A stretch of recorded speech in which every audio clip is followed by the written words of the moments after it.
Assalamualaikum warahmatullahi wabarakatuh. Bismillahirrahmanirrahim. La haula wala quwwata illa billah. Asyhadu an la ilaha illallah, asyhadu anna Muhammadar Rasulullah. Allahumma shalli ala sayyidina Muhammadin wa ala alihi wa sahabatihi ajma'in, ma ba'd. Ditambah volumenya lagi biar bisa. Halaman berapa? 26.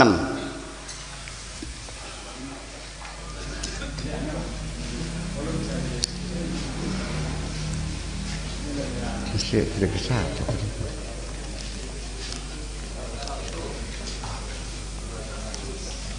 Ini kecamatan siapa?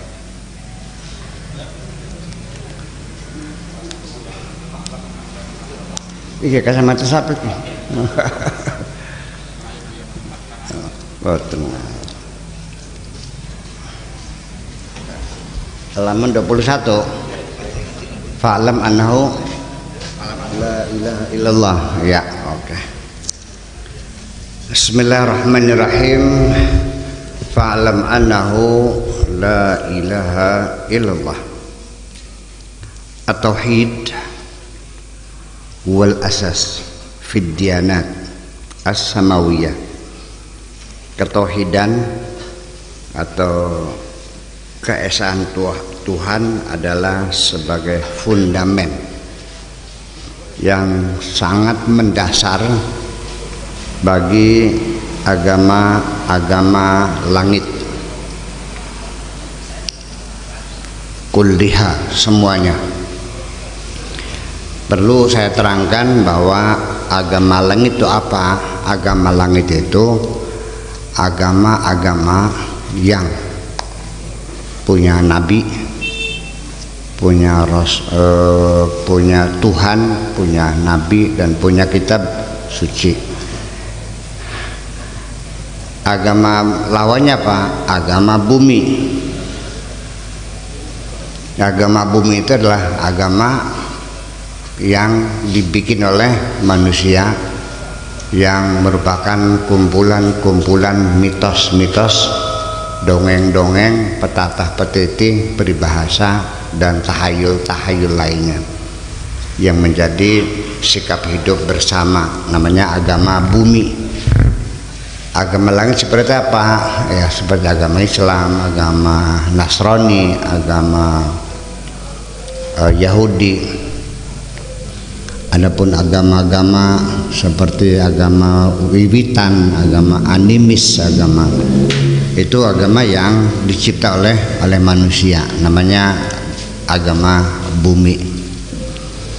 Kalau agama itu tidak punya kitab suci, tidak punya nabi, artinya hanya kumpulan tradisi dari suatu masyarakat, namanya agama bumi. Udah paham? Itu. Fakana awwalu nida'in li jami'il anbiya'i war rusuli, maka panggilan yang pertama kali untuk seluruh nabi dan rasul, kama warada fil Qur'anil Karim, seperti yang tercantum dalam Al-Qur'an Al-Karim, yaitu berbunyi, ya qaumi ibudullaha ma lakum min ilahin ghairi. Wahai kaumku, mengabdilah kepada Allah, kamu tidak punya Tuhan selain Allah. Wa wujudullahi ta'ala minal badahati, keberadaan Allah atau adanya Allah itu adalah merupakan persoalan yang badihi. Yang badihi itu yang kata orang Jawanya gampang jelipang. Minal badihiyat, lawannya badihiyat itu nazariyat. Kalau kita bisa memahami sesuatu secepatnya tanpa berpikir, sesuai dengan insting kita, langsung tek kita paham, itu namanya al-umur al-badihiyat atau disebut al-badahat. Tapi kalau nazariyat itu kita perlu mengasah otak dulu dengan pengalaman, dengan ilmu, diuji coba, dieksperimenkan, disimpulkan, dianalisa dan sebagainya dan sebagainya. Manusia mengenal Tuhan itu adalah umur badihiyat, sesuatu yang sangat mudah sekali dipaham, bahwa setiap manusia, saya tambahkan lagi, secara mudah sekali ya, allati yudrikuha al-insan, yang bisa diketahui oleh manusia bifitratihi, dengan fitrahnya, dengan instingnya. Jadi artinya bukan hanya di instingnya, memang manusia ketika dia menggunakan instingnya saja itu sudah yakin, pasti meyakini bahwa Tuhan itu ada. Jadi Tuhan itu ada diyakini oleh manusia yang paling primitif sekalipun, dan semua orang bertuhan. Saya ingin mengatakan bahwa semua manusia bertuhan kecuali orang idiot, orang gila. Asal otaknya waras, orang itu pasti bertuhan. Hanya persoalannya mungkin ketika menyebutkan siapa nama Tuhanmu, di situ baru berbeda. Tapi yang penting bertuhan. Sehingga ketika ada orang mengatakan ini adalah orang yang ateis, tidak percaya kepada Tuhan, bohong, saya nggak percaya ada orang tidak bertuhan tuh. Semua orang bertuhan. Jadi ateis siapa? Ateis itu menurut saya boleh diperdebatkan. Bukan orang yang tidak percaya adanya, bukan orang yang tidak percaya ada Tuhan, tetapi orang yang keluar dari satu agama karena agamanya tidak meyakinkan dirinya. Nah, dalam mencari Tuhan yang lain nggak ketemu-ketemu, itu aja. Jadi sementara disebutnya orang yang tidak bertuhan, tapi sebetulnya dia mencari Tuhan yang belum ketemu, itu aja. Karena agama yang dia peluknya tidak meyakinkan, akhirnya murtad. Orang murtad itu dari agama saja, dari orang Islam juga murtad banyak. Malah justru peristiwa yang kita rekam bersama dalam sejarah, begitu Nabi meninggal dunia, gelombang pemurtadan luar biasa sampai mengguncang pemerintahan Abu Bakar As-Siddiq. Lalu apa yang dilakukan? Menjadi gamang, ini orang murtad, terus diapain? Gerakan pemurtadan pada zaman Abu Bakar As-Siddiq itu adalah disebabkan karena mungkin mereka terkejut ketika mendengar nabinya meninggal dunia. Lah, kalau begitu Islam bohong, nabinya mati. Makanya itu kan dijawab, ada mungkin orang yang murtad karena dia kaget nabinya meninggal, berarti agama itu nggak benar, karena dia anggapannya nabi itu sejenis malaikat yang tidak bakal mati. Makanya ketika Nabi meninggal, Sayyidina Umar berpidato kepada masyarakat, bahkan tadinya termasuk Umar orang yang tidak percaya Nabi itu meninggal dunia. Malah kalau ada orang bilang Nabi mati, ditempong cangkem sisam, karena saking tidak percaya meninggal. Setelah dia yakin mati, lalu dia mengatakan, man kana ya'budu Muhammadan fa inna Muhammadan qad mat, wa man kana ya'budullaha fa innahu hayyun la yamut. Mungkin itu pidato yang sangat terkenal sekali. Sekalipun dalam pikiran saya pidato itu ada makna politiknya juga. Nanti kita bahas. Man kana ya'budu Muhammadan fa inna Muhammadan qad mat, wa man kana ya'budullaha fa innahu hayyun la yamut. Ada nuansa politisnya sedikit, tapi kita abaikan dulu sementara. Yang ingin saya sampaikan di sini, pesan saya bahwa ada orang yang murtad disebabkan karena dia terkejut kok nabinya meninggal. seharusnya kan tidak meninggal gitu. Kemudian ada lagi pemurtadan yang disebabkan karena persoalan perebutan kekuasaan, tidak puas dengan terpilihnya Abu Bakar sebagai khalifah.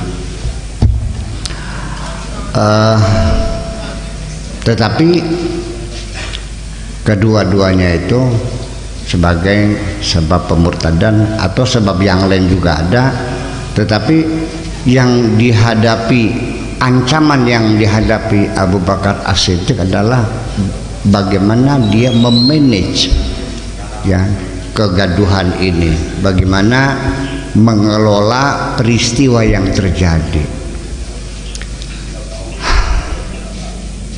Bingung, diapakan, diperangi orang Islam. Nah, mencari alasan dalam Al-Quran, apakah kita habisi mereka? Tidak ada alasan orang murtad dibunuh dalam Al-Quran. Lalu disitulah muncul hadis Nabi, man baddala dinahu faqtuluh. Betul lihat hadis itu. Di sini saya ingin memberikan satu penilaian bahwa mangga berkelas sama motor mendekati sen bojindun luru kelas sama no anda beli kelasane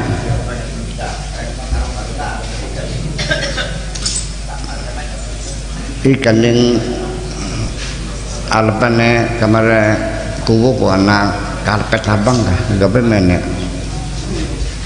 melas bakal wajan dodok atisan ko. Kalau ngadan mah pengen sangat-sangat baik kok. Ya. Jadi artinya bahwa betapa Abu Bakar As-Siddiq ini dalam mengambil kebijakan apapun selalu menuntut adanya payung hukum. Itu satu.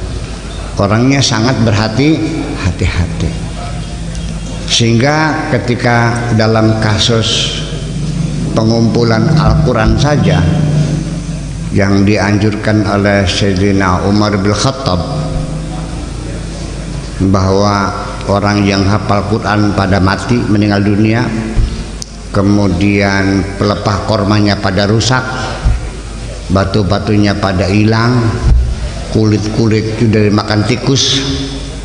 Lalu bertanya nanti bagaimana buat anak cucu kita, apa pertinggalnya, ini bisa kehilangan kitab kita ini. Apa kata Abu Bakar?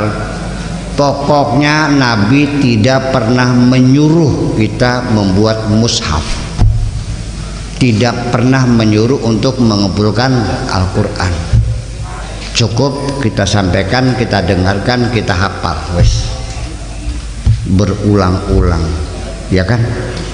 Nah, sampai itu saja Kanjeng Sayyidina Abu Bakar memintakan payung hukum. Nabi tidak pernah menyuruh, jadi pokoknya tidak. Nah, ketika menghadapi orang murtad juga bagaimana? Apa diserang, ditumpas? Dasarnya apa menumpas orang murtad? Di Al-Quran nggak ada orang murtad itu dibunuh, dan selama Nabi hidup juga nggak ada Nabi pernah membunuh orang murtad tuh. Dalam perjanjian dengan orang Quraisy ada pasal-pasal orang Quraisy yang murtad silahkan kembali ke Mekah, betul nggak? Tetapi orang Madinah yang Muslim, ya artinya ketika kembali ke Madinah tidak boleh dipaksa untuk kembali lagi. Itu artinya perjanjian yang tidak sebanding, tapi Nabi silahkan. Itu saja jelas bahwa orang murtad tidak harus dibunuh, tidak ada hukuman untuk orang murtad dibunuh. Tetapi muncullah hadisnya, punten muncullah nyarnya biasa Abu Hurairah gitu. Qala Rasulullah sallallahu alaihi wasallam man baddala dinahu faqtuluh. Saya jujur saja tidak sepakat dengan orang murtad dibunuh. termasuk juga zani muhsan itu dirajam, nggak ada. Hukum rajam itu kan di ayat yang sudah tidak ditulis Al-Quran. Asy-syaikhu wasy-syaikhatu idza zanaya fajlidu kulla wahidin minhum farjumuhuma nakalan minallah, kan tidak ada. Jadi teksnya dihapus tapi baqiya hukmuhu, kan nggak ngerti. Bunyi ayatnya nggak ada tapi hukumnya masih berlaku, itu kan jadi persoalan bagi saya. Iya. Kalau begitu berarti Al-Quran kurang dong. Nah, ini kita semacam itu. Tapi yang penting bagi saya adalah bahwa orang murtad dibunuh itu bertentangan dengan la ikraha fiddin.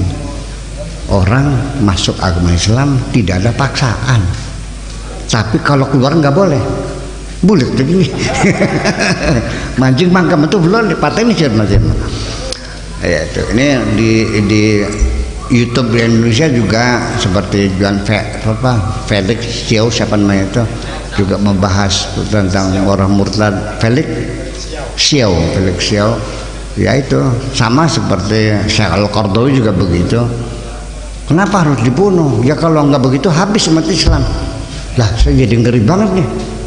Jadi memang umat Islam mempertahankan eksistensinya harus dengan bunuh orang, bukan dengan memperkokoh argumentasi, bukan kita membangun kemakmuran bahwa orang masuk Islam semakin nyaman, orang Islam semakin bahagia, bukan itu caranya. Ini kalau keluar dibunuh, itu semacam itulah. Oke, silakan, nggak ada masalah itu, silakan tangan. Tapi kalau di Indonesia akan diberlakukan hukum bunuh untuk murtad, ya kita lawan. Iya dong, iya dong. Setuju nggak? Ya lawan. Nggak bisa. Nah, ya artinya ini kan tidak ada dasar hukumnya, belum menjadi undang-undang. Perbedaan ini sekedar ngomong nganggur, betul nggak? Kecuali kalau sudah jadi undang-undang yang ditetapkan, diratifikasi oleh DPR, sah, ketok palu, berlaku mulai tanggal. Nah di situ kita real berdebat. Tapi ini kan sekedar ngomong nganggur, ya kan? Kalau mau silakan dibikin rancangan undang-undang hukuman mati orang yang murtad. Kira-kira sukses berhasil nggak? Kira-kira nggak bakalan, iya kan? Kira-kira bisa lolos nggak rencana undang-undang wajib bunuh orang murtad? Nggak bakalan. Iya, pasti akan ditolak oleh seluruh bangsa Indonesia, apalagi yang orang yang beragama lain. Orang Islam juga pasti menolak semuanya itu. Ya, tetapi itulah kira-kira. Nah, saya kira itulah mungkin dalam perkembangannya, bahwa pada akhirnya itu kembali kepada pokok masalah bahwa manusia itu bertuhan. Secara insting manusia bertuhan. Begini aja lah di logika ilmu tauhid untuk lil madaris al-ibtidaiyah kan gitu. Dalil aklinya adanya Tuhan. Setiap ada sesuatu mesti ada yang membuat, itu logis. Asbak ini ada kan, ada yang buat enggak? Ada di atas meja, ada yang naruh enggak? Kalau ini hilang ada yang ngambil enggak? Enggak mungkin dong. Jadi sendiri, datang ke meja sendiri lalu hilang sendiri, kan enggak mungkin. Itu kan artinya itulah secara fitrah bahwa manusia mengakui ada Tuhan. Kemudian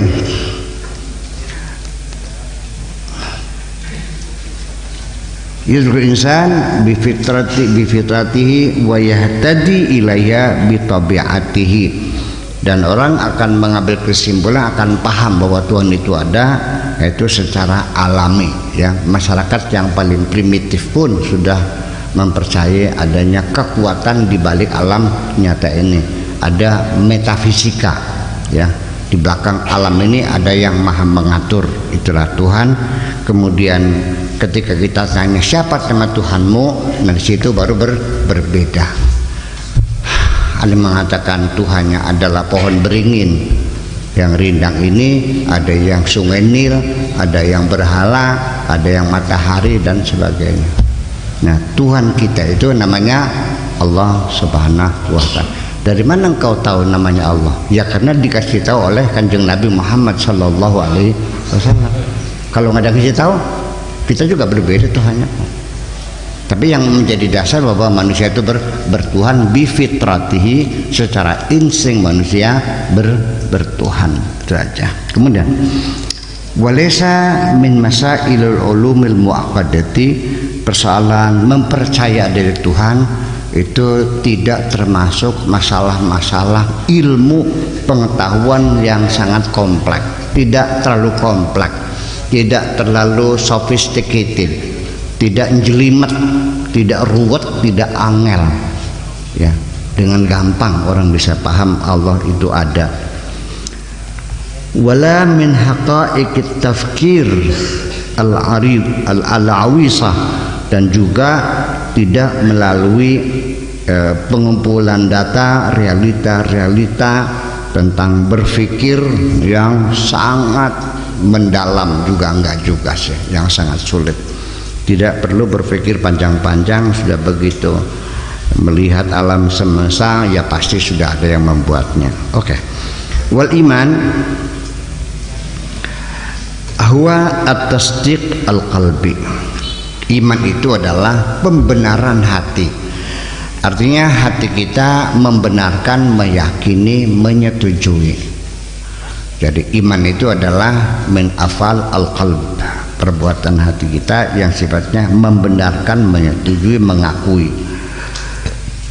Wa huwa an tu'mina billahi, yaitu intinya mah iman, keimanan dalam agama Islam itu ya pertama-tama yaitu mempercayai adanya Allah Subhanahu wa taala, wa malaikatihi wa kutubihi, malaikatnya, kitab-kitabnya, wa rusulihi, dan rusul-rusulnya, wal yaumil akhir, dan percaya adanya hari akhirat, hari kemudian, wal qadari khairihi wa syarrihi, dan percaya kepada takdir Tuhan yang baik dan yang buruk, wa jami'is sam'iyat, dan semua apa saja yang dapat didengar, yang terdengar, allati waradat fi kitabillah, yang ada di dalam kitab Allah.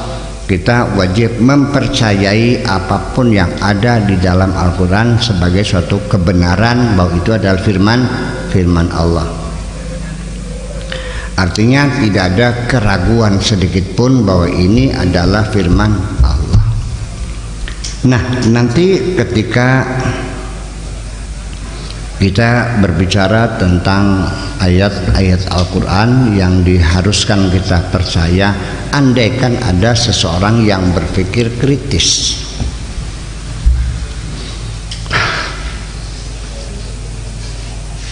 mungkinkah ini firman Tuhan? Ini kadang-kadang orang keburu murtad, kamu meragukan. Entar dulu, ya kan? Ini ayat ini bertentangan dengan ayat ini. Ini ayat yang tidak realistis. Ini tidak relevan. Langsung tanpa jeda waktu dihalalkan darahnya. Kenapa Anda memunculkan semacam itu? Ini berarti bahwa di dalam agamamu tidak boleh orang berpikir kritis. Pokoknya percaya, selesai. Tutup jendela, tutup pintu, matikan lampu, pejamkan mata, percaya. Seperti itu maunya, pengennya begitu. Jadi artinya ketika orang itu mengkritisi atau melihat adanya kontradiksi, melihat adanya tidak realistis dengan lapangan, itu artinya orang itu ingin mencari yakin. Betul enggak? Orang itu mencari yakin. Setelah ternyata agamanya tidak bisa meyakinkan, dia boleh keluar dan tidak usah dibunuh dong. Kalau nggak yakin ya gimana lagi? Anda bisa nggak dipaksa untuk melakukan sesuatu yang tidak Anda yakini? Itu yang persoalan. Nah ini kita ini seperti berpikir kayak algojo, pokoknya pancung. Jadi boleh enggak orang mencari yakin dalam beragama? Malah justru Al-Quran menyuruhkan, afala yatadabbarunal Qur'an. Apakah mereka tidak bertadabbur? Ditadabbur itu bukan dibaca terus diyakini, ditadaburkan maknanya. Jadi artinya biarkan orang berpikir kritis, biarkan dia mencari kebenaran sampai dia yakin. Nah setelah dia menemukan bukti-bukti kebenarannya, ya pasti dia lebih yakin dari Anda dong. Betul enggak? Itu. Jadi tolong jangan tergesa-gesa kita memusuhi orang yang mengkritisi agama ini, karena bagaimanapun juga kegelisahan itu muncul di mana-mana tentang, karena bagaimanapun namanya hukum-hukum, terutama fikih terutama, itu sepertinya tidak boleh dipertanyakan. Iya, membuat kita menjadi orang dungu. Sekarang begini, menurut madhab menurut Imam Syafi'i, ada orang berzina sampai perempuan hamil dan lalu lahir. Statusnya apa? Anaknya bukan, karena air si perempuan itu adalah bukan air syar'i, artinya air setan itu. Kata Imam Syafi'i, anak janda itu boleh dikawini. Masuk akal nggak? Yang cungure pada aja, goyan dengak kak isin disirap.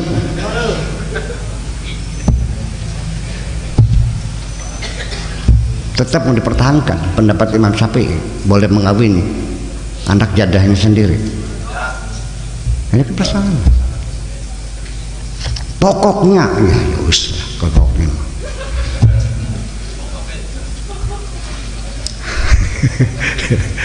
Contoh lagi, ini Abu Hanifah, ini biar kita, artinya begini, ketika ada orang yang ingin mencari keyakinan, jangan dipenggal seperti itu, hai umat Islam. Ini kan sudah generasi milenial, mereka tidak mau dipaksa-paksa percaya begitu tuh. Mereka mencari bukti, betul nggak? Atau pengennya asal percaya atau dengan bukti yang kuat? Nah, jadi itu dong. Yuk kita nanya lagi.